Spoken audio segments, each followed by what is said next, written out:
नमस्कार। स्वागत है आपका न्यूज लॉन्चर पर। मैं हूं अशोक वानखड़े। लेकर आया हूं आपका अपना कार्यक्रम द डायरेक्ट हिट। महाराष्ट्र के विधानसभा चुनाव के नतीजे सामने आ गए और झारखंड के भी। महाराष्ट्र में जो हुआ वो अविश्वसनीय, अकल्पनीय था। पिछले 30 साल से पत्रकारिता कर रहे हैं।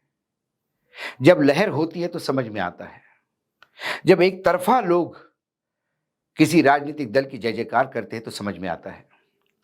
2019 में जब लोकसभा के चुनाव थे और पुलवामा होने के बाद जिस हिसाब से राष्ट्रवाद का पूरा बुखार चढ़ा हुआ था देश पे, तो ये तय था कि अच्छी सीटों के साथ मोदी जी आएंगे। लहर दिखती है। कुछ लोग कहते कि ये अंडर करंट था।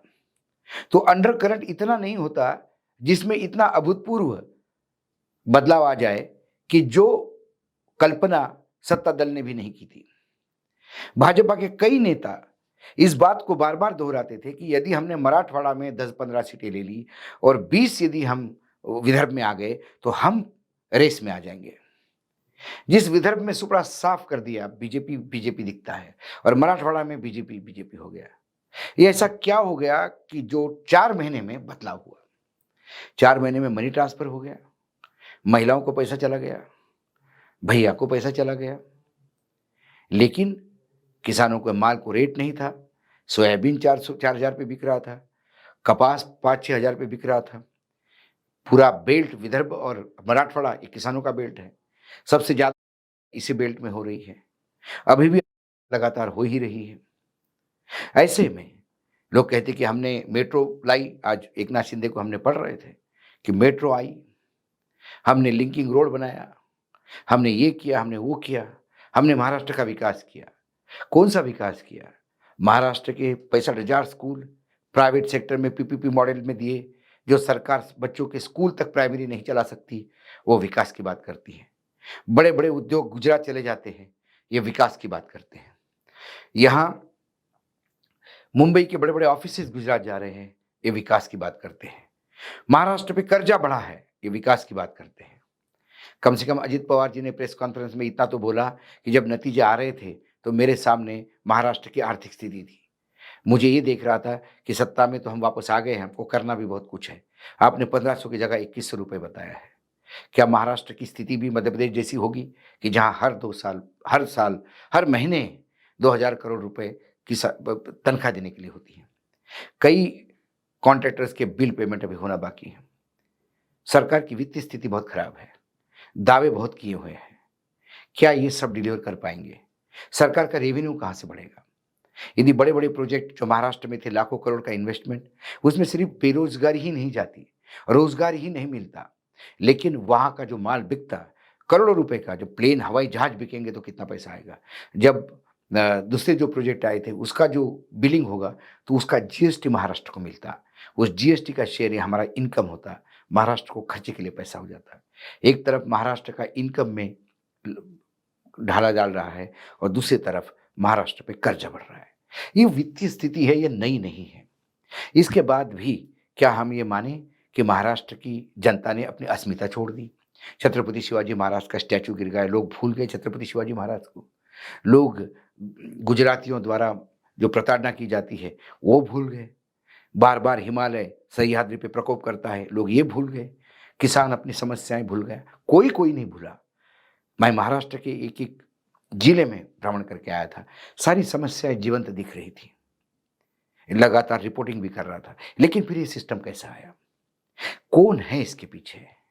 यदि ये निर्णय आया है तो मुझे तो कम से कम ऐसा व्यक्तिगत रूप से लगता है ये जनादेश नहीं है, ये जनभावना नहीं है। ऐसा ही मैंने हरियाणा में देखा था। हरियाणा में प्रधानमंत्री की रैली में 8-8 हजार लोग नहीं, प्रधानमंत्री की रैलियां कम हो गई।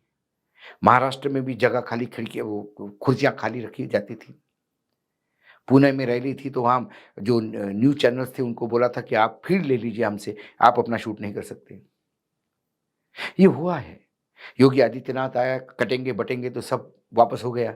बीजेपी से ही अंदरूनी आवाजें उठने लगी। संघ ने पूरी ताकत झोंक दी, ये प्लस पॉइंट। लेकिन उससे इतना 180 डिग्री टर्न नहीं होता। पैसा बहुत बेतरजा पैसा आया, बेहिसाब पैसा सत्ता पक्ष के पास खर्चा करने के लिए था, लेकिन उससे भी 180 डिग्री टर्न नहीं होता। लोग पैसा लेके भी खिलाफ मतदान करते हुए हमने देखे। पैसा रख लेते और मतदान वही करते जहां, किसी का खाना भी खाते और मतदान वही करते जहां उनको करना है। ऐसा क्या हुआ बदलाव जो मराठवाड़ा और विदर्भ एकदम टर्न आउट हो गया? इसका फिर क्या इस पूरे, मैं इसको लोकतंत्र के साथ मजाक ही समझता हूं। मैं बधाई जरूर देता हूं महायुति सरकार को, लेकिन जब जमीन पे मैं जो देख के आया, सामने मक्खी हो थाली में तो निगली कैसी जाएगी। तो जब मैंने इस पे थोड़ा-सा आत्ममंथन करने का प्रयास किया कि क्या हो गया होगा, तो मुझे कुछ 4-5 ऐसे विलन दिखे, जिसकी वजह से मैंने ये भी नहीं कहा था कि महा विकास आघाड़ी 180 जाएगी, 200 जाएगी, ना। मैंने कहा था एज है। मैं बार-बार कह रहा था कि जो लोकसभा के नतीजे आ गए, उसमें और विधानसभा के नतीजों में बहुत फ़र्क होगा। विधानसभा में बहुत ज़्यादा महायुति रिकॉर्ड करेगी, लेकिन महायुति 200 पार होगी, ये किसी ने नहीं सोचा था। ये बीजेपी वालों ने नहीं सोचा था, एकनाथ शिंदे जी ने नहीं सोचा था, ये दादा को भी नहीं पता था। तो मोटी-मोटी तौर पे जो मैंने सोचा, उसमें यदि मैं इन 5 रीज़न बता दूँ, 5 जिसको विलन कह सकते हैं हम। आदरणीय जज साहब सर्वोच्च न्यायालय के चंद्रचूड़ साहब, इन्होंने महाराष्ट्र के जो राजनीति के समीकरण बिगड़े थे, उसको लगातार डिले किया। Justice delayed is justice denied. न्याय में यदि देरी हो गई तो वो अन्याय ही है, वो न्याय को नकारना है। उसके चलते जो लोग टूट के गए थे, जिनके ऊपर एक्शन होना था, क्योंकि चंद्रचूड़ साहब ने कहा था कि ये सरकार इलीगल है, जिस पे एक्शन होना था, जब उस पे एक्शन नहीं होता है तो वो अपना परसेप्शन समाज में बनाने का प्रयास करता है कि भाई हम तो पाक साफ है। सर्वोच्च न्यायालय ने यहां तक बोल दिया कि अजित पवार अपने चुनाव चिन्ह के नीचे लिखे, ये उनका चुनाव चिन्ह नहीं है, डिस्प्यूटेड है। ये सब कुछ होने के बाद भी यदि फिर उपयोग में लाया जाता है चिन्ह, वो चिन्ह फ्रीज भी कर सकते थे, लेकिन कहीं ना कहीं एक विलन वो है। यदि सही टाइम पे न्याय दिया होता इस बार या उस बार, तो एक प्रोजेक्शन होता, जनता को पता पड़ता कौन गलत है या सही है। जनता संभ्रम में रही, वो कहते थे कि हम सही है, ये कहते थे कि हम सही है। जैसा न्याय में जब कोई कोर्ट में केस जाता है तो दोनों पक्ष कहते हैं कि हम ही सही है। ये न्यायपालिका का काम है कि सही है या गलत है बताना। न्यायपालिका ने ये कहा कि ये गलत है, लेकिन हम एक्शन नहीं ले सकते। न्याय तो किया, लेकिन न्याय दिखा नहीं। इसमें चंद्रचूड़ साहब से बहुत अपेक्षा थी, उन्होंने बहुत उसमें निराश किया। दूसरा, राजीव कुमार, चुनाव आयोग के मुख्य आयुक्त थे राजीव कुमार। चुनाव में जो चाहे बोलना शुरू कर दिए। चुनाव में पैसा बेहिसाब बट रहा था। सब कुछ होने के बाद, कंप्लेंट जाने के बाद भी राजीव कुमार आंख बंद करके ये सब होने दे रहे थे। आश्चर्य की बात है कि झारखंड, महाराष्ट्र के चुनाव में कई कंप्लेंट एक दूसरे के खिलाफ आए, लेकिन तात्काल एक्शन लेने के बजाय चुनाव प्रचार खत्म होने के चंद घंटे पहले चुनाव आयोग एक जेपी नड्डा को नोटिस भेजता है, एक खरगे साहब को नोटिस भेजता है और कहता है कि आप अपने लोगों को कंट्रोल करो और जवाब दो, ऐसा क्यों किया। उन्हें जवाब भी दिया, आपको तब तक तो चुनाव प्रचार ही खत्म हो गया था। तो क्या ये खानापूर्ति थी? क्या ये जिसको जो बोलना है सो बोलने देना, और विपक्ष ने कुछ जरा भी हुंकार लगाई तो उसके ऊपर कड़ा प्रहार करना? इसके पहले सारी गाड़ियां चेक नहीं होती थी, चॉपर किसी के चेक नहीं होते थे। एकाएक आखिरी आखिरी में उद्धव ठाकरे का चॉपर चेक हुआ। जब वो पता पड़ा कि सेंटिमेंट बदल रहे हैं, तो उन्होंने फिर सभी का चॉपर चेक करना शुरू किया। ये चॉपर सिर्फ महाराष्ट्र में क्यों चेक हुए? यदि अमित शाह जी का चॉपर चेक हुआ, तो फिर वो चॉपर झारखंड में क्यों नहीं चेक हुआ? कई सवाल है। हरियाणा में जब चॉपर से आते थे तब वो क्यों नहीं हुआ? या सिर्फ दिखाने के लिए, या फोन करके कि आज चेक होगा? ऐसे कई सवाल लोगों के मन में हैं। देखिए, लोग जो है, सामान्य जनता, वो हर उस अधिकारी को भगवान मानता है जिसके ऊपर वो विश्वास रखता है। चुनाव आयोग का मुख्य आयुक्त जो है, वो एक भगवान का दर्जा प्राप्त है उसको, एक स्वायत्त संस्था है वो। वो चुनाव करवाता है, उसको निरपेक्ष होना ज़रूरी है, तभी निरपेक्ष चुनाव होंगे। यदि वो किसी एक पार्टी के साथ हो जाता है, तो फिर चुनाव का कोई मतलब नहीं होता। तो उनका रवैया भी इसमें बहुत कहीं न कहीं पार्टीज़न किसी को फ़ेवर करता हुआ दिखाई दिया। मशीनों पे तो हमेशा सवाल उठते हैं। मशीनों पे छत्तीसगढ़ या राजस्थान में सवाल उठे। उसका लंबा-चौड़ा 1800 पेज का वो दे दिया, दबान दे दिया। लेकिन जब हर चुनाव दर चुनाव यदि मशीन पे सवाल उठते हैं, तो फिर इतना मशीन ज़रूरी क्यों? अमेरिका में जब बैलेट पेपर होता है, तो अपने यहाँ बैलेट पेपर क्यों नहीं? तो एक आध चुनाव बैलेट पेपर करके करके दिखाते कि चलो महाराष्ट्र के चुनाव इस बार बैलेट पेपर पे करेंगे। बहुत कंप्लेंट्स है मशीन की तो। अब कुछ लोग कहते हैं कि मशीनें भाई जैसा देवेंद्र फडणवीस ने कहा, जैसा एकनाथ शिंदे जी ने कहा कि मशीनें झारखंड में ठीक है, सिर्फ़ महाराष्ट्र में ही मशीनें खराब होती है। हार जाते तो मशीन ना, मशीनें खुद नहीं चलती। मशीनों को मैनिपुलेट करने के लिए, मशीनों का खेल करने के लिए अधिकारी का होना ज़रूरी होता है। और जिसकी सत्ता होती है राज्य में, बाय एंड लार्ज अधिकारी उसके साथ होते हैं। तो यदि हरियाणा में सरकार बीजेपी की है और उन्हें पता है कि मशीनों का खेल करके हम फिर वापस सत्ता में यही लोग आएँगे, तो वो मदद करेंगे। झारखंड में थोड़ा डर था अधिकारियों को या झारखंड में कुछ सेटिंग नहीं हुआ, इसलिए हुआ होगा। इसलिए अक्सर जहाँ सत्ता है, वहाँ मशीनों का खेल नहीं होता। तो फिर कुछ लोग ये पूछेंगे, फिर छत्तीसगढ़ में कैसा हुआ? या तो आप ये काम कर लीजिए या फिर राज्य का नेतृत्व ही अपने पाले में बिठा लीजिए। मैं आज भी कहता हूँ कि बघेल साहब हो, अशोक गहलोत हो या कमलनाथ हो, इनकी जो अडानी जी के साथ दोस्ती थी, वो कहीं न कहीं बीजेपी को काम आई।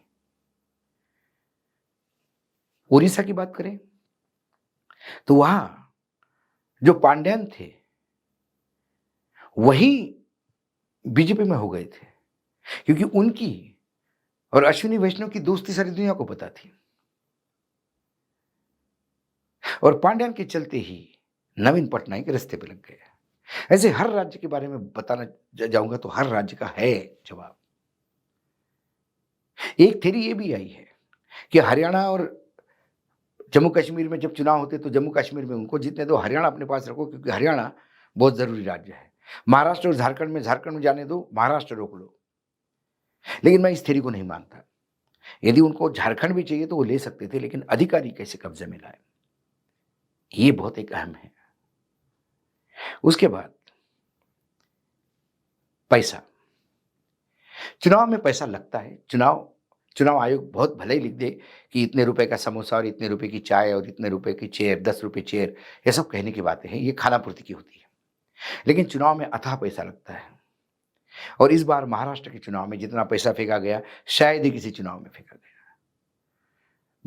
मैंने खुद ही कहा था कि एक गुजरात से कंटेनर आया ऐसा मुझे क्योंकि मैंने कुछ अंगड़िया से बात की कि भई उन्होंने कहा कि सब बिल्कुल अंगड़िया टाइट है, कोई मूवमेंट नहीं है कैश का। तो बोला कैश कैसा घूम रहा है? तो उन्होंने कहा कि कुछ वहाँ से आया है। तो फिर मैंने कुछ अधिकारियों से पूछा, जो रिटायर्ड अधिकारी है। सबके पास अपना सूचना तंत्र होता है। किससे आया, क्या आया, किसके लिए आया ये भी मैं नहीं बता पाया। लेकिन कैश आया है, वो जो दिख रहा था। चुनाव खत्म होने के बाद भी गाड़ियों में 500-500 के बंडल निकल रहे, बेहिसाब पैसा जिसको कहते हैं। पता ही नहीं किसी का कि जो 1 लाख रुपए का बंडल वहीं छोड़ के गया है, क्योंकि हिसाब नहीं है। मुझे शरद पवार जी ने 1 महीना पहले वोटिंग के पहले कहा था। सांगली के एक कार्यक्रम में जब मैं और वो साथ में थे, तो उसके बाद जब मेरी उनकी बात हो गई थी, तो उन्होंने कहा था कि हम सब फ्रंट पे लड़ सकते हैं, पैसे से नहीं। अब उनको ये भी बोलना पड़ेगा कि हम सबसे लड़ सकते हैं, पैसे और चुनाव आयोग से नहीं, पैसे और मशीनों से नहीं। ये अब धीरे-धीरे बढ़ेगा। उसके बाद बिखरा विपक्ष। ये सारी चीज़ों में मैं विपक्ष को भी माफ़ करने को तैयार नहीं हूँ। इसलिए नहीं हूँ क्योंकि सत्ता पक्ष जब लोकसभा का निर्णय आया, उसके बाद बीजेपी कॉशियस हो गई। सिंगल डिजिट पे आना महाराष्ट्र में उनके लिए बहुत दुखदायी हुआ। उसके बाद से प्लानिंग शुरू हुई है और सबसे पहले उन्होंने प्रभारी नियुक्त किए। अश्विनी वैष्णव प्रभारी नियुक्त हुए और अश्विनी वैष्णव ने मराठी पत्रकारों को बुला के पूछा कि महाराष्ट्र में बीजेपी की स्थिति क्यों ऐसी हो गई, इसको रेक्टिफाई कैसे किए जाते हैं। उन्होंने कम से कम कुछ स्टडी की और उसके बाद वो काम पे लग गए। संघ ने पूरी ताकत झोंक दी।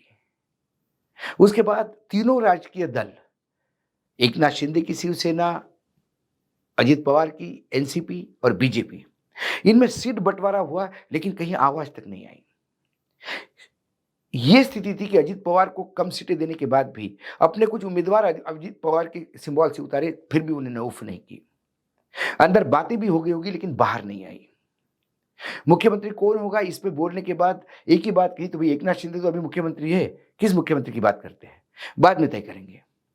कोई कहीं जगह नहीं। कहीं किसी ने बोल भी दिया कि अजित पवार बनना है या एकनाथ शिंदे बनेंगे तो तुरंत स्नप किया गया। अब आप आइए यहां पे, लोकसभा के विजय के बाद ये सब लोग एक सातवें आसमान पे थे। ये बीजेपी पूरा आधा काम निपट चुका था बीजेपी का, और ये अभी उस खुमारी से निकलने को तैयार नहीं थे। और फिर जब निकले तो सीट शेयरिंग में जितनी छिछालेदर हो गई कि कोई भी सोचे कि यार क्या कितना लड़ोगे। उसके बाद कुछ वाचालवीर थे। शरद पवार जी के पार्टी में तो सब कंट्रोल में था। शरद पवार जी ने एक ही बार बोल दिया कि जयंत पाटिल को बड़ा रोल मिलेगा। लोगों ने कहा कि मुख्यमंत्री मुख्यमंत्री, उन्होंने कहा ऐसा कुछ नहीं। लेकिन यहां संजय राउत हर दूसरे दिन मुख्यमंत्री शिवसेना का ही, और उसके रिटर्न में वहां नाना पटोले कपड़े सिलवा के बैठ गए। फिर सीट शेयरिंग में जब इनको लगा कि हम अब लोकसभा में इतने जीते तो विधानसभा अपनी ही है, ऐसे से लगा टिकट दिए गए। कुछ टिकट तो ऐसे गए जो पता था कि यहां हारेंगे। सांगली में जो हुआ लोकसभा में, वही रामटेक और सोलापुर में किया। जो सीटें जिस पार्टी के उसको दे देते, शिवसेना ने कई जगह अपना इज्जत का सवाल क्यों बनाया, ये मुझे समझ में नहीं आता। क्या इज्जत, कौन सी इज्जत, क्या इज्जत रहेगी जब आप 11 सीट पे आ गए? क्या इज्जत रहेगी जब 50 से ज्यादा सीटें एकनाथ शिंदे ले गए? क्या इज्जत रहेगी कि एकनाथ शिंदे की जितनी सीटें हैं उतनी पूरी महाविकास आघाड़ी की भी सीटें नहीं है? किस इज्जत के लिए लड़ रहे थे? कौन सा ईगो था? इस मामले में शरद पवार ने बहुत सेटल किया, लेकिन इसके बावजूद भी ये जो ऊपर की जो मैनेजमेंट के फंडे हैं, मशीन्स, चुनाव आयोग और पैसा, ये सभी चीजें उन्हें शरद पवार को अपाहिज बना दिया। ऐसा नहीं कि सब पैसा सब राजनीतिक दलों के पास होता है, लेकिन मूवमेंट कैसा होगा ये बड़ा मुश्किल है। इन तमाम चीजों को देखते हुए मुझे लगता है कि महाराष्ट्र के जो नतीजे हैं उसको यदि मैं हिट समझूं लोकतंत्र को, तो ये 4-5 लोग जो मैंने 4-5 फैक्टर बताए, इसने हिट किया। आज डायरेक्ट हिट में इतना ही। कल फिर आऊंगा किसी विषय के साथ। तब तक के लिए नमस्कार। देखते रहिएगा न्यूज लॉन्चर।